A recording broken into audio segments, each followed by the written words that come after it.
Hey guys, it's me, Addie, and I really just wanted to talk about the time I was low-key haunted. So here's how the story goes. We're gonna have a whole playlist of story time. Some of them will be scary, some will be funny, some will be with my best friend Finley, some will be with my family. So yeah, but anyways, moving on to the video. This is about the time I was legit haunted. And it all started when I was going to my friend's birthday party. Now, I've always told never to mess with Ouija boards no matter what, because it's just bad thing. It's basically playing a game with the devil. You shouldn't do it. Well, so anyways, you shouldn't even be in a room with them. But I didn't know that then, that you shouldn't even be in a room with them. So anyways, she basically had an Ouija board on her computer, and I was like, well, if I play, that probably doesn't count. And so she started doing it. I didn't really do it at first because I was still unsure about it, basically.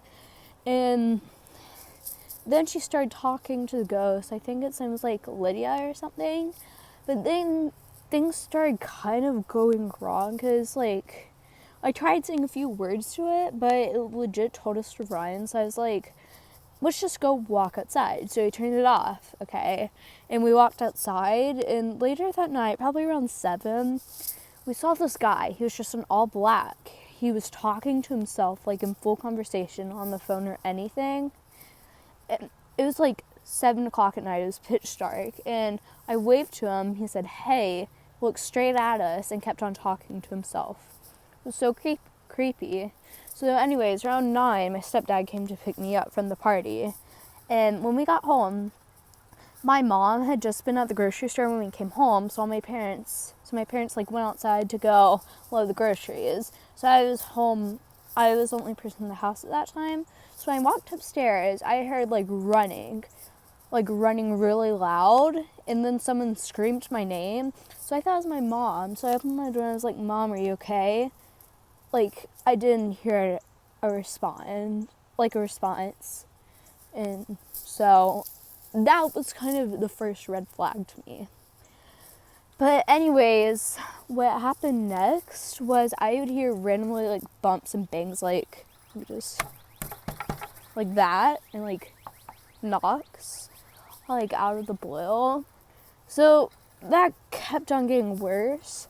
It was like that for a really long time, and then one night, this was really creepy, in the corner of my eye, now my door is always open, and it's upstairs, so there's a hallway. You go down the hallway, and it's pitch black, and you go to my room.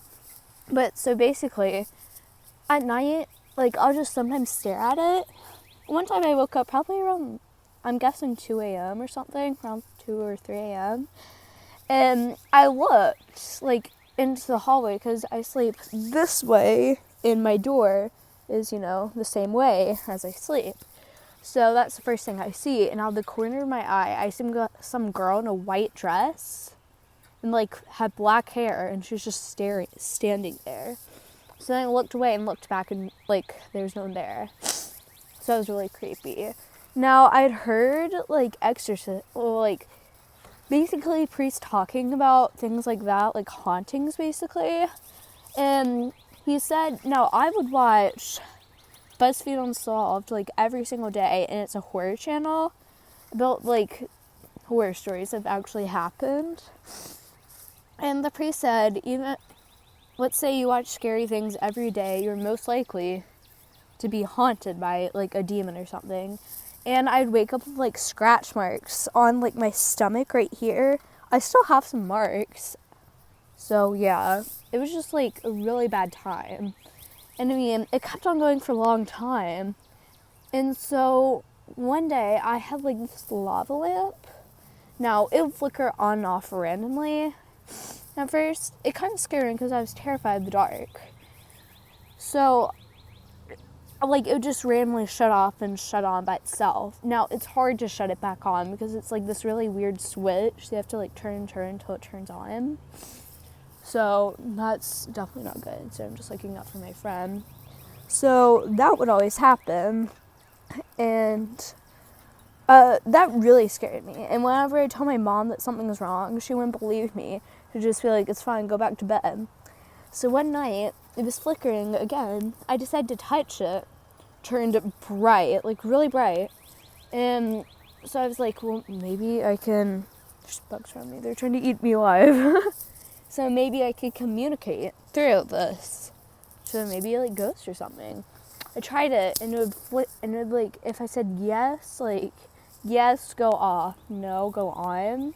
I could legit talk to it, and if I like say, keep my lava lamp on all night, it would.